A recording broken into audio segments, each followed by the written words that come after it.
Siapa nih yang bilang Gen Z generasi manja dan lemah? Belum tahu bagaimana karakteristik dan ciri-ciri Gen Z?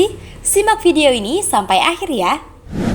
Gen Z disebut juga dengan generasi melek digital. Dan yang masuk dalam generasi ini termasuk generasi up to date dengan isu-isu yang hangat di media sosial. Gen Z juga merupakan peralihan dari generasi Y saat teknologi mulai berkembang. Maka tak heran jika kehidupan Gen Z tidak lepas dari perkembangan teknologi. Mereka juga dikenal sebagai generasi yang piawai dalam mengoperasikan internet untuk hiburan, belajar, hingga mendapatkan pundi-pundi cuan.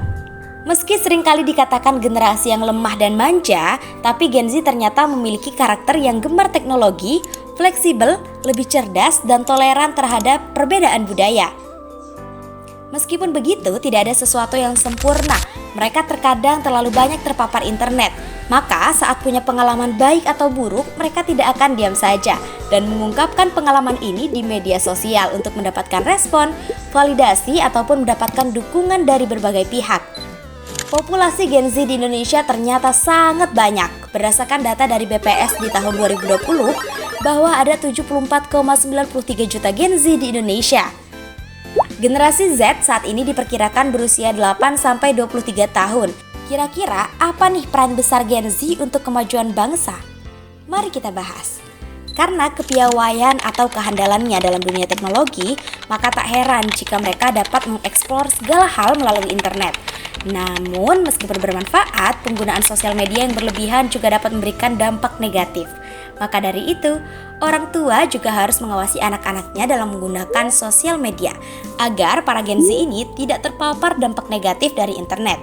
Contohnya, kriminalitas yang mulai merajalela karena tontonan mereka di sosial media yang tidak dapat dikontrol baik oleh orang tua maupun oleh Gen Z itu sendiri. Yang kedua adalah menjaga komunikasi dengan orang lain merupakan bentuk menciptakan koneksi atau relasi yang membentuk Gen Z menjadi generasi yang unggul. Kok bisa gitu?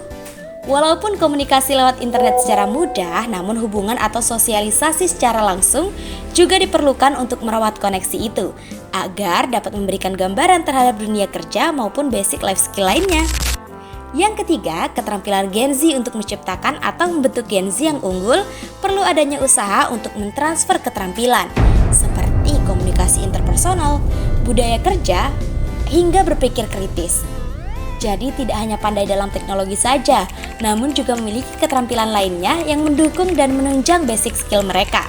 Maka dari itu, perlu adanya dukungan kepada Gen Z untuk mendapatkan identitas dirinya, mulai dari informasi tentang kesehatan mental, dukungan dan apresiasi, serta wadah minat bakat untuk menemukan jati dirinya.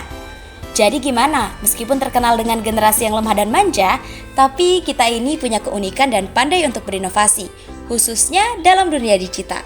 Kira-kira apa yang mau kalian tahu lagi? Tulis di kolom komentar ya.